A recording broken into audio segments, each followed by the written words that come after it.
हिंदी में यूपीएससी की तैयारी से संबंधित प्रोग्राम्स को देखने के लिए सब्सक्राइब करें स्टडी IQIAS हिंदी।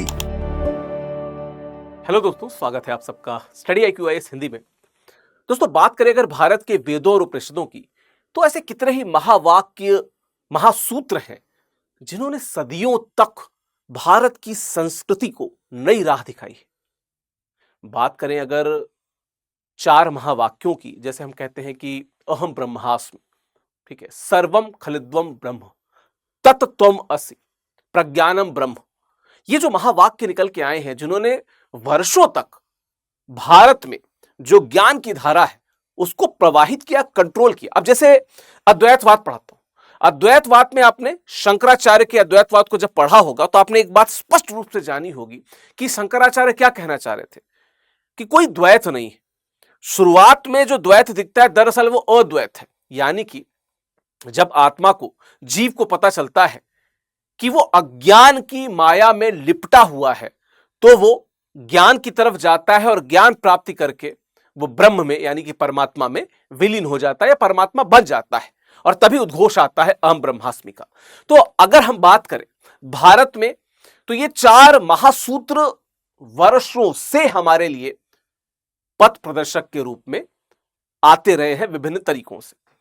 लेकिन जब हम 14वीं 15वीं शताब्दी की बात कर रहे थे, जब मुल्ला दाऊद जैसे कवि सूफी धारा को आगे बढ़ा रहे थे, तब हमने जिस सूफी धारा को देखा जो इस्लाम में थोड़े से संशोधन के साथ आई थी, जहां इस्लाम में प्रेम की बात, यानी खुदा से, अल्लाह से प्रेम की बात नहीं होती थी, वहां पे प्रेम की बात, प्रेम की धारा जो शुरू हुई वो सूफी दर्शन से शुरू हुई। और उस सूफी दर्शन ने भारत के इस अद्वैत को न सिर्फ स्वीकारा, बल्कि इतने बेहतरीन तरीके से प्रस्तुत किया कि आज भी जब हम सूफी दर्शन को पढ़ते हैं तो हमें पता चलता है कि भारत की जो संस्कृति है, जो हमारी सांस्कृतिक तहजीब है, वो कितनी समृद्ध है। बहुत सारी ऐसी चीजें जो हमारे संस्कृति में पुरातन काल से चली आ रही हैं, उनको बाद में इस्लाम और खासकर सूफी परंपरा ने सिर्फ स्वीकारा, बल्कि तमाम ग्रंथों की रचना हुई। देखिए, बात करें अगर भारत की, तो हम 4 ब्रह्म वाक्यों को जानते हैं, ठीक है। 4 ब्रह्म वाक्य या महावाक्य जिन्हें कहा जाता है। एक है अहम ब्रह्मास्मि, अहम ब्रह्मास्मि, क्या? मैं ही ब्रह्म हूं, अहम ब्रह्मास्मि, मैं ही ब्रह्म हूं। कब? जब आत्मा को ज्ञान प्राप्त हो जाता है, वो इस दुनिया की सभी मोह माया को छोड़ के, इन बंधनों को छोड़ के ज्ञान प्राप्त कर लेती है, तो आत्मा परमात्मा में विलीन हो जाती, परमात्मा बन जाती है, जीव ब्रह्म बन जाता है। और जीव क्या कहता है? अहम ब्रह्मास्मि। दूसरा है सर्वम खलिद्वम ब्रह्म, सर्वम खलिद्वम ब्रह्म, हर कोई ब्रह्म है, सब, संपूर्ण दुनिया ब्रह्म है। तीसरा क्या है? प्रज्ञानम ब्रह्म, प्रज्ञानम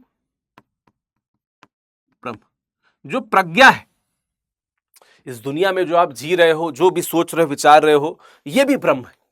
और क्या है? तत् तत् त्वम असि, मतलब तुम भी ब्रह्म, ठीक है। तो ये जो अहम ब्रह्मास्मि का उद्घोष था, बेसिकली अगर आप थोड़े से डिटेल में जाएंगे तो ये अद्वैतवाद से,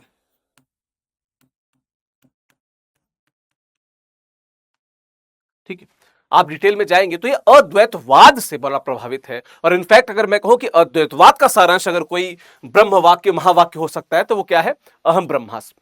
अद्वैतवाद का सारांश क्या हो सकता है? अहम ब्रह्मास्मि, ठीक है। कालांतर में जब भारत में इस्लाम से निकली हुई सूफी काव्य धारा आई, ठीक है, इस्लाम से निकली हुई सूफी काव्य धारा आई, तो उसने बेसिकली इस्लाम में एक संशोधन क्या किया कि वहां पे बात हुई कि हृदय में क्या खुदा के लिए प्यार हो सकता है? पहले ऐसा नहीं था, क्योंकि वहां पे अगर खुदा नाथ है तो जो भक्त है वो दास है, अगर खुदा राजा है तो भक्त है प्रजा है, तो प्रेम जैसी कोई बात नहीं थी। लेकिन जब सूफी धारा आती है तो वो प्रेम की बात करती है, वो तसव्वुफ की बात करती है। वो किसकी बात करती है? तसव्वुफ की बात करती है। अच्छा, मैं बताता चलूं, मीन में तसव्वुफ पे आऊंगा। हिंदी साहित्य का जो नया बैच है, ठीक है, हिंदी साहित्य का नया बैच 2 जून से शुरू हो रहा है। ठीक है, 2 जून से यह बैच शुरू हो रहा है। और जैसे मैंने बताया कि लाइव क्लास और टेस्ट सीरीज हमारे बैच आपको बड़े शानदार तरीके से कराई जाती है। तो इस बैच से अगर आप जुड़ना चाहते हैं तो स्टडी IQ की वेबसाइट पे भी जा सकते हैं, नीचे लिंक भी दी होगी, अब वहां पे भी क्लिक करके इस बैच से जुड़ सकते हैं, हिंदी साहित्य के बैच से। ठीक है, 2 जून से बैच शुरू हो रहा है, दोपहर 1 बजे बैच चलता है। मैं ही, यानी कि विकास सिंह, आप देख सकते हैं मेरा नाम, मैं ही ये ऑप्शनल जो है पढ़ाता हूं। ठीक है, तो जब मैं बात कर रहा था इस्लाम की, ठीक है, तो एक बात जो मैंने आपको बताई कि जो सूफी दर्शन है,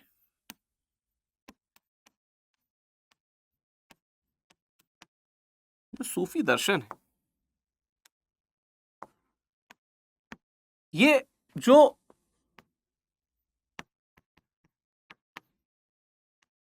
ये इस्लाम में किसकी बात करता है? ठीक है, इस्लाम में ये, या हम कह सकते हैं पारंपरिक इस्लाम में, थोड़ा बेहतर अगर शब्द हो तो, यह पारंपरिक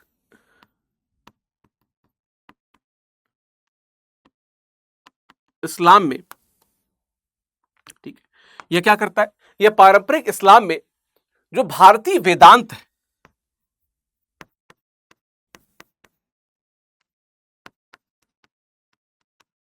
और खासकर अद्वैतवाद,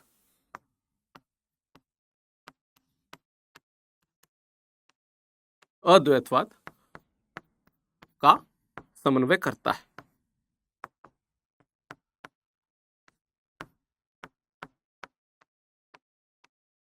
अद्वैतवाद का क्या करता है? समन्वय करता है। लेकिन जब अभी स्लाइड चेंज हुई थी तो मैं प्रेम के बारे में बता रहा था। दरअसल सूफी एक ऐसी धारा है जिसने इस्लाम में पहली बार खुदा के लिए प्रेम की बात की, और जो भक्त है वो बंदे के रूप में, और खुदा को प्रेमिका के रूप में देखा गया, महिला के रूप में देखा गया। ठीक है, खुदा को प्रेमिका या महिला के रूप में देखा गया। और वहां पे हमको एक कॉन्सेप्ट पता चलता है जिसको हम कहते हैं तसव्वुफ। तसव्वुफ तसव्वुफ क्या है? यूं तो इसकी परिभाषा लिखी जाती है क्या, कि इश्क ए मजाजी से इश्क ए हकीकी का सफर। इश्क ए मजाजी से इश्क ए हकीकी का सफर, ये लिखा जाता है। पर मैं साधारण भाषा में बता दूं तो मजाज और हकीकी, ये 2 चीजें कीवर्ड। किसी व्यक्ति के प्यार में इतना डूब जाओ कि आप हकीकत यानी खुदा से आपका वास्ता हो जाए। किसी के प्यार में यूं डूब जाओ कि आप खुद को भूल जाओ और खुदा में समाहित हो जाओ, या खुदा से मिल लो। ठीक है, तो वही बात जो ब्रह्म की बात होती है। ठीक है, वही बात जो ब्रह्म की बात मैंने बताई। तो जब मैं यहां पे बता रहा था कि पारंपरिक इस्लाम में भारतीय वेदांत का समन्वय करता है सूफी दर्शन, तो सिर्फ ऐसा नहीं है कि सिर्फ छोटी छोटी चीजों का समन्वय होता है, लोक कथाओं का समन्वय दिखता है। जैसे अगर आप थोड़े आगे देखें तो आप सबने पद्मावत पढ़ी हो या उसके बारे में जानते हो। पद्मावत क्या है? पद्मावत क्या है? ये भारतीय कथा है। और अगर आप चित्तौड़गढ़ वगैरह के क्षेत्र में उधर साइड जाएंगे तो आपको पता चलेगा कि रानी पद्मिनी को लेकर बहुत सी कथाएं और बड़ी बड़ी पूजी जाती हैं, उनको बड़ी उनकी इज्जत होती है वहां पे, और बड़े इज्जत से नाम लिया जाता है। लेकिन पद्मावत पे जो सबसे बड़ा ग्रंथ लिखा गया वो किसने लिखा? वो सूफी दर्शन के हिसाब से लिखा गया। ठीक है, सूफी दर्शन के हिसाब से लिखा। किसने लिखा? ये लिखा मलिक मोहम्मद जायसी ने। किसने लिखा?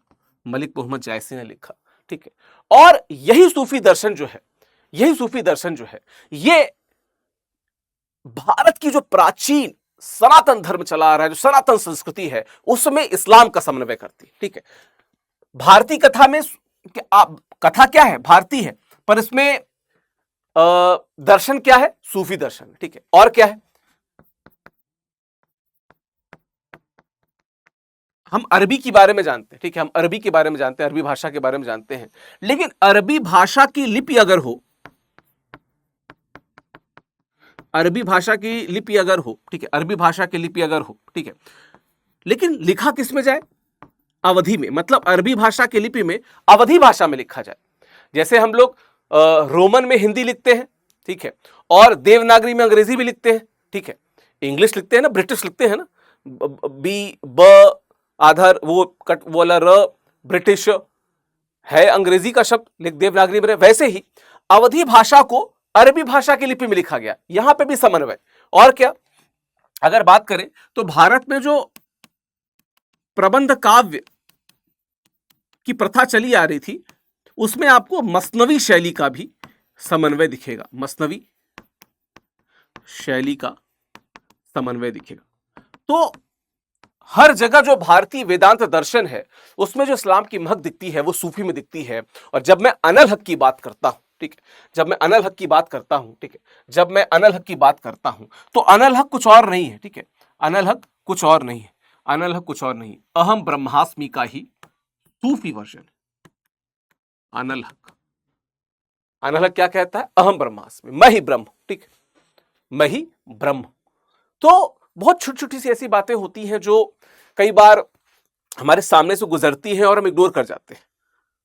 हमारे सामने से जब वो चीजें जाएं और हम थोड़ा सा डीप में जाएं, थोड़ा सा विस्तार से समझें, तो हमें पता चलेगा कि हमारी संस्कृति में ऐसी कितनी सारी चीजें हैं जिनको तमाम विश्व में तमाम संस्कृतियों ने, तमाम फिलॉसफीज ने, दर्शन ने न सिर्फ अपनाया बल्कि प्रमुख तत्व उसको बना के सामने रखा।